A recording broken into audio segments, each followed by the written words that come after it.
God is standing by. So hush, don't you worry, don't cry.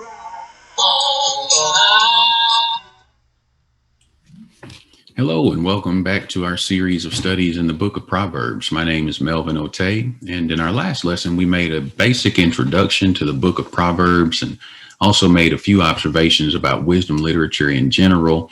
You'll recall that wisdom literature was a very common type of writing in the ancient Near East, and the Jews obviously participated in that writing tradition. So we have the book of Job, we have Proverbs and Ecclesiastes, all would be classified as books of wisdom literature. The idea of wisdom, just generally speaking, the idea of wisdom is righteousness and holiness and a proper respect and fear for God. And that would, of course, control how a person related to God, how a person dealt with his or her fellows who are image bearers of God as well. And also the way one thinks about himself or herself and the way one sort of chooses to operate in the world in light of all of that, properly understanding all of that and proceeding in light of all of that. That's wisdom. And the opposite of that, of course, is foolishness or folly. So now we're going to start in chapter 1. Proverbs chapter 1 is the part of the first major section of the book. There are 4 major sections of the book. Proverbs chapter 1 is the first of a series of 9 chapters in this first section. So what I'd like to do is read through this chapter with you, make some observations.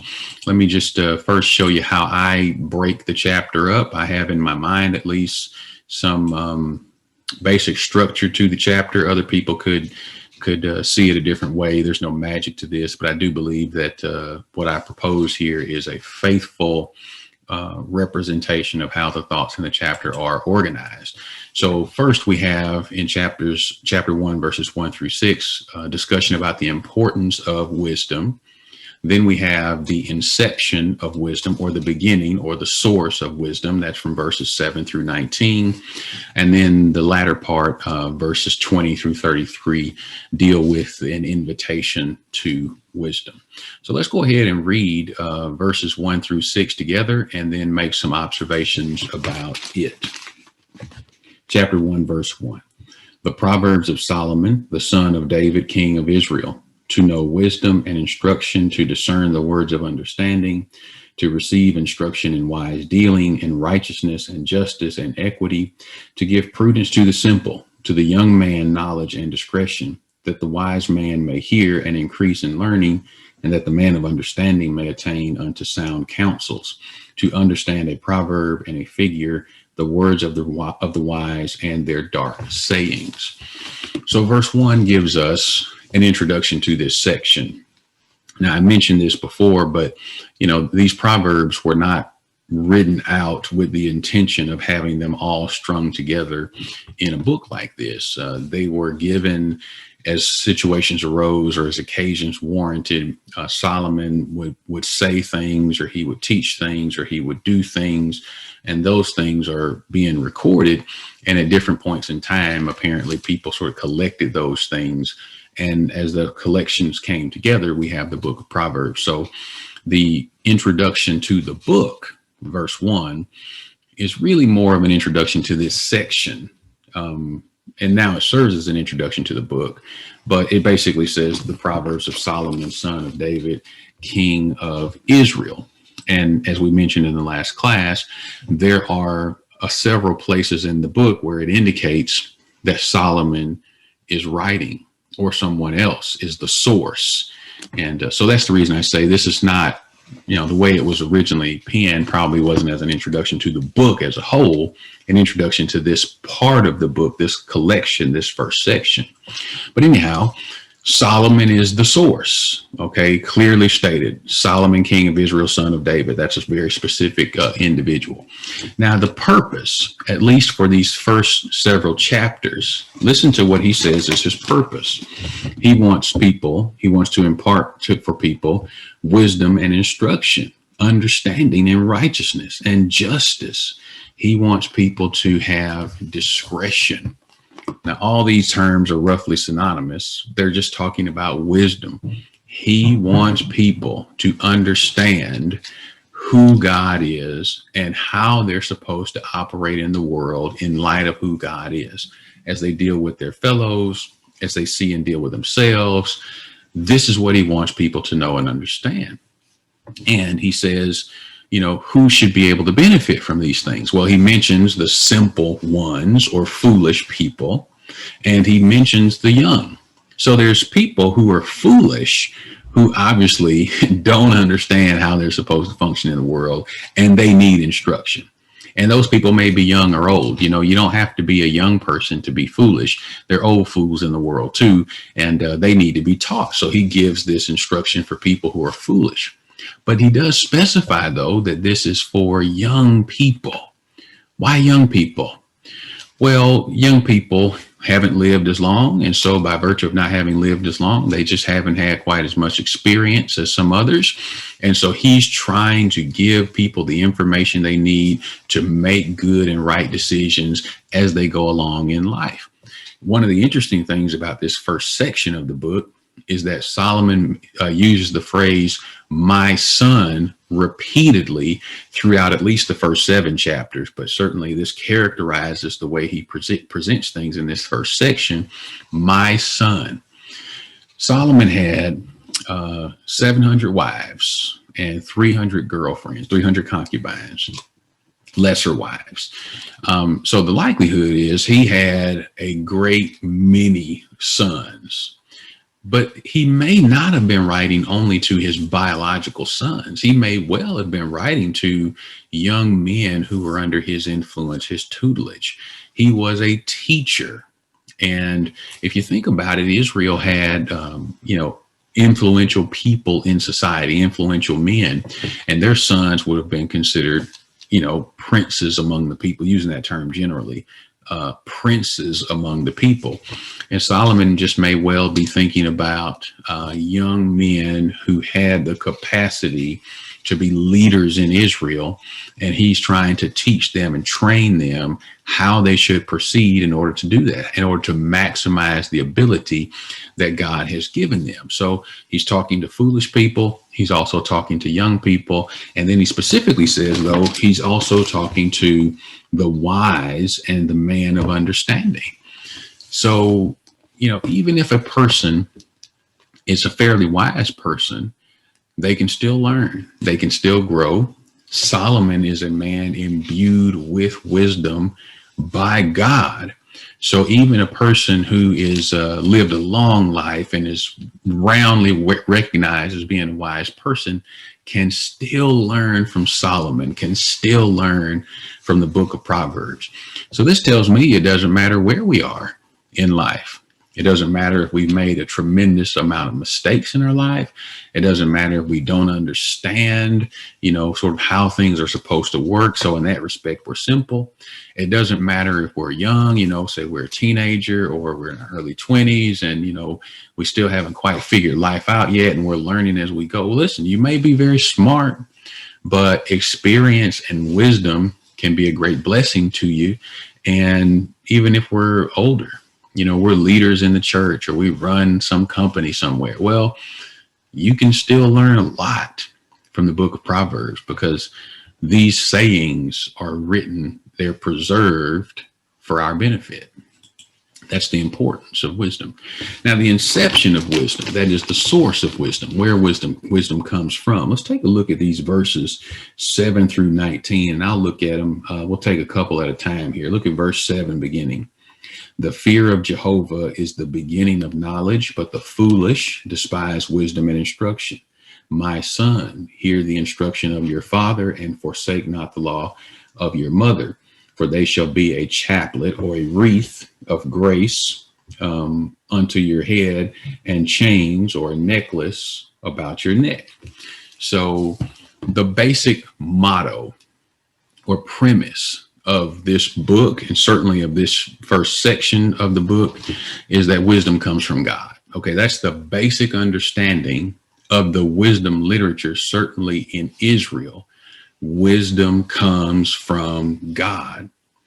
And so he says the fear of Jehovah, this reverence, this respect for God, is the beginning of knowledge. If you want to understand how things work, how things are supposed to work, the beginning of all of that is your respect for Jehovah. And he says, but the foolish despise wisdom and instruction. There are people who want to understand how they're supposed to operate in the world, and they begin with God. There are other people who discard what God has to say and go off and do whatever sounds right to them or whatever sounds right to someone else. And those people are described in the Bible here as being foolish. Wisdom comes from God. Now, verses 8 and 9, there is an encouragement. Okay, he says you need to listen to your father, listen to your mother. Now, in the context here, there's an assumption that's being made. That is that with God being the source, your parents are listening to, striving to understand, ordering their lives to God, listening to what he says and living their lives accordingly. So this is how God expects this to work. He gives wisdom. He gives knowledge. He teaches it. And he expects parents to do everything they can to understand it and to live it, and then to impart that to their children.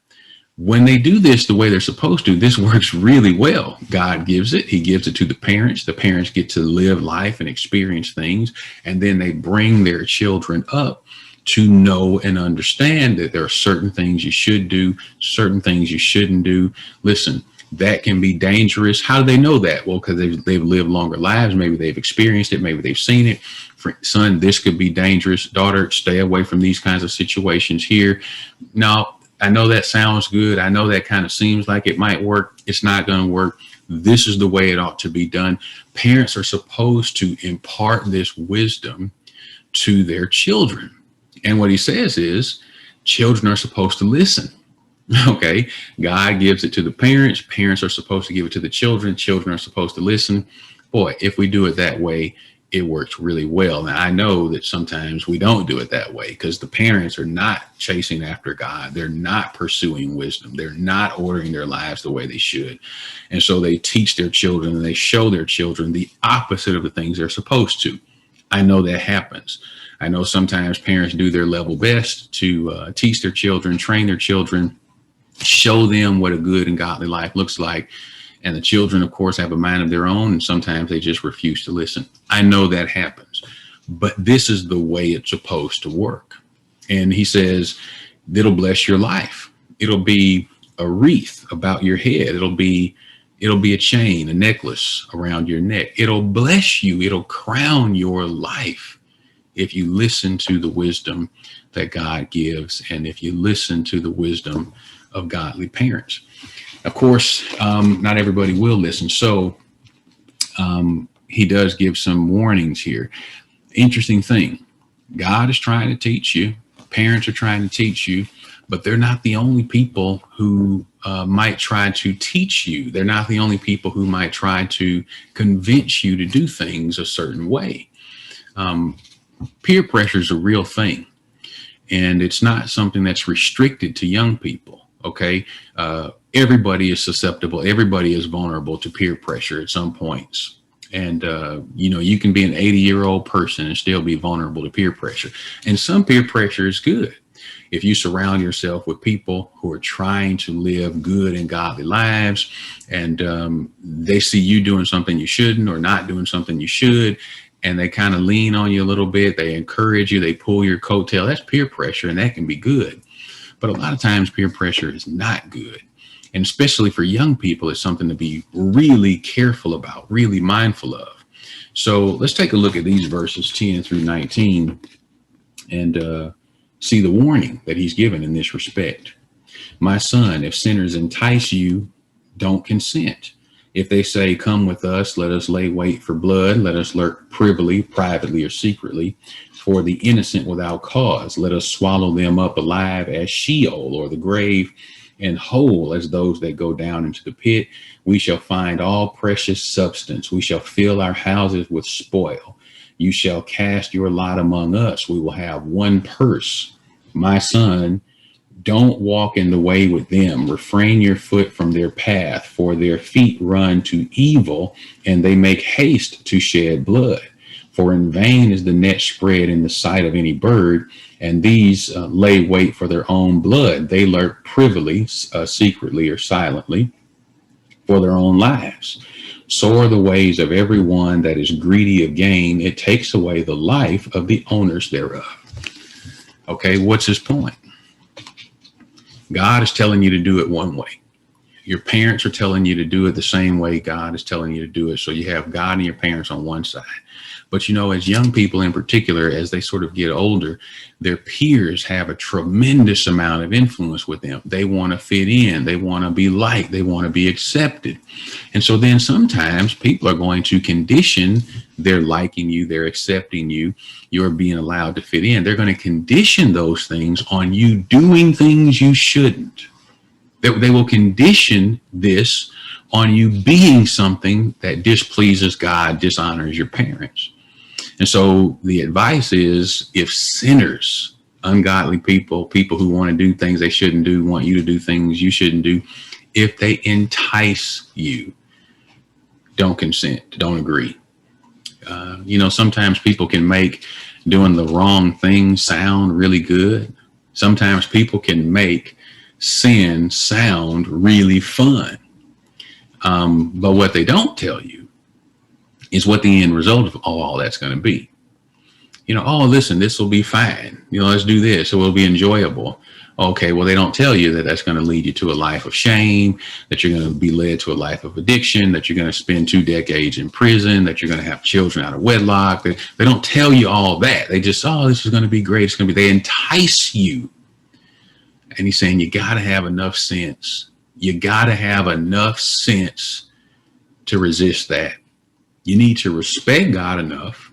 You need to understand who you are and what he expects of you enough that you say no to people who encourage you to do things that he doesn't want you to do. And they'll tell you, listen, it's going to be good. If you'll just come with us, if you'll just do this, we will make a bunch of money. We'll have big houses. We'll have nice cars. We'll have the freshest clothes. We'll have money in our pockets. Oh, no, you'll be one of us. You'll be accepted. You'll be part of our group.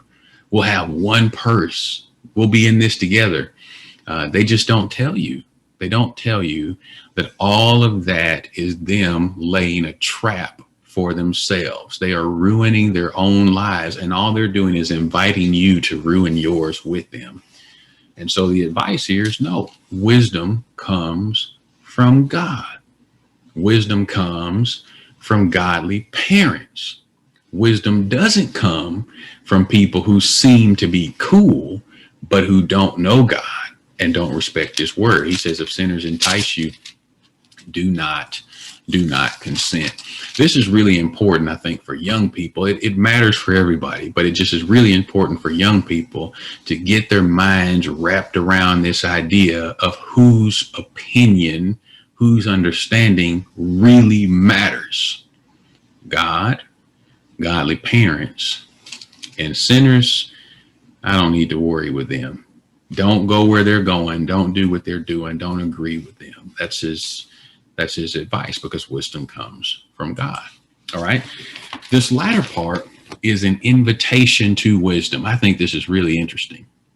Now, in these verses 20 through 33, wisdom is personified, which is a common feature of wisdom literature. You'll see that in some places in the book of Proverbs, but you'd also see it in other ancient Near Eastern wisdom writings. That is, wisdom is given human characteristics. And so in this passage, wisdom is said to speak. Okay, let's have a read. And we'll do this in some parts here because this is a longer section. Verse 20.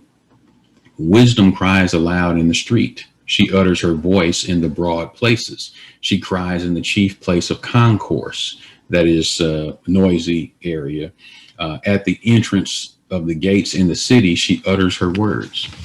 So what you have is a picture of wisdom as a woman wandering into a city through the gates. Now, strong cities were surrounded by a wall, and those walls would have a gate. You'd have multiple gates, but they'd have a gate where when you wanted to enter or exit, you came in that way, and important people in the city would gather there. Business transactions would happen there because there'd be people there to witness it and so forth. And so you had people coming in and people going out, and there was a lot of activity. It was bustling area. And he says, and here comes wisdom approaching the city and crying aloud, calling to people, suggesting to them that, well, they needed to make some changes. So wisdom is given a notorious public call. That, to me, this is really interesting, because wisdom isn't walking up to individuals and tapping them on the shoulder and having a private conversation with them. Wisdom is bellowing to everyone. Wisdom is available to everyone. It's not like a private invitation. Would you like to be wise? Because wisdom is calling for you. This is not something that's only for some people. This is available to everyone. Just the question is, do you want to be wise or not? Verses 22 through 25. How long, this is a lamentation of wisdom. How long, you simple ones, or you foolish, will you love simplicity, and scoffers delight in scoffing, and fools hate knowledge? Turn at my reproof. Behold, I will pour out my spirit upon you. I will make known to you my words, because I have called and you have refused. I have stretched out my hand and no man regarded, but you have set at naught all my counsel and would none of my reproof.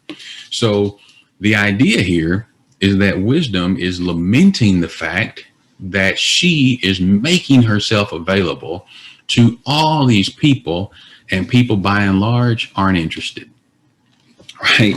He says, the writer says, they love simplicity and they scoff. They delight in scoffing. They hate knowledge. They would not turn at wisdom's reproof. Wisdom calls and people refuse. Wisdom stretches out her hand and they don't regard it. They don't respect it. They act like it's not even there. Wisdom is available. It's just that a lot of people, for whatever reason, don't seem to want it. They prefer something else. So wisdom is standing in this public space and calling out, lifting up her voice and calling out to everybody saying, hey, I'm available. I'm willing to give myself to you. I'm willing to pour out my spirit upon you. And people just aren't that interested. This is striking to me because, and it's going to be clear as we go through some more of this last few verses here, but wisdom is a choice that people make. Wisdom is not about, a certain kind of endowment that you have from birth, like this person was just born wise. It doesn't work like that. Wisdom is not the same thing as a person's mental aptitude. Wisdom is not the same thing as an IQ score. Wisdom is not the grades you get in school. I remember being younger, and I just sometimes kind of look at people or say like, well, this guy is getting, the best grades in school, but he can't tie his shoes. The guy can't cross the street by himself, but he's getting straight A's in science. Okay. All I'm saying is these are not the same thing. Just the fact that a person gets good grades or runs a company or has a big house or has a certain IQ score, can recite a bunch of information, that doesn't make a person wise. There are people who can quote a bunch of scriptures, but they don't seem to know how to live it. That person's not wise. They just have the capacity to absorb and regurgitate information. That doesn't make them wise. Wisdom is a decision that people make. It's not something that they're born with. Now that gives me some hope, right? Because that means I don't have to be the sharpest knife in the drawer. I don't have to be the straight A student to be a wise person. I have to make the choice to listen to wisdom, and wisdom comes from the mouth of God. Okay. There are some definite consequences. Everybody has to make a choice, and there's some definite consequences to the choices that people make. Look at verse 26. I will laugh in the day of your calamity. I will mock when your fear comes. When your fear comes as a storm and your calamity comes on as a whirlwind, when distress and anguish come upon you, then will they call upon me, but I will not answer. They will seek me diligently, but they shall not find me, for they hated knowledge and they did not choose the fear of Jehovah. They would none of my counsel. They despise all of my reproof. Therefore, they eat of the fruit of their own way. They just get what they deserved, right?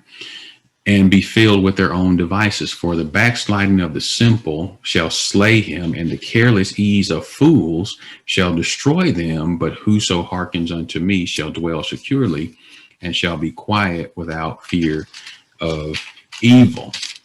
So there's a choice that we have to make. It is a choice. And if you choose to ignore wisdom, then you're continuing to go down a road that's going to lead to calamity and fear and anguish. And wisdom personifies says, well, you're going to kind of get what you deserve there. You're going to get what is the natural consequence of living your life that way. And then by the time you figure that out, then you're going to want to come after me, but it'll be too late. If you choose wisdom, though, then what we're told is there is security that awaits for you, right? If you hearken to me, wisdom, you'll dwell securely. Verse 33 says that. And so this is an invitation, and not everybody has to accept it, but everybody should. I want to point out something, just when you go back and look at this, spend some time here in these latter verses, 20 through 33. The language that's used, a lot of very active verbs, right? Let's see here. Verse number 23, turn. That's something that I have to do. 24, refuse. That's something that I get to do. Not regarding. That's a choice that I make. 25, set at naught. That's a choice that I make. And on you could go. Calling, seeking, choosing. My only point here is everybody who wants to be wise can be wise. We just have to decide that that's who we want to be and that's what we want to be. And this first chapter is a great introduction to a study of the book, because it tells us at the very beginning that wisdom is important. By studying this material, it'll help us to increase in wisdom. And it doesn't matter where we are on the spectrum of being wise, this material will help us. It all comes from the mouth of God. And good godly parents are a tremendous help in this regard. But we need to be careful who we listen to, because not everybody loves God. Not everybody respects God. Not everybody understands. Not everybody follows. And we don't need to spend time with people like that, because all they're going to do is lead us down a path of destruction. If you want to be wise, you can be. You just have to choose to be wise. Some people won't choose to be wise, and so they will have some harder times ahead in life because they're not making good decisions. But we can dwell securely if we will follow after wisdom, if we will live by the words that come from Jehovah. Out of his mouth comes knowledge and understanding. Looking forward to continuing in our study. Do read chapter 2. We will look at Proverbs chapter 2 in the next lesson. Thank you. Yeah.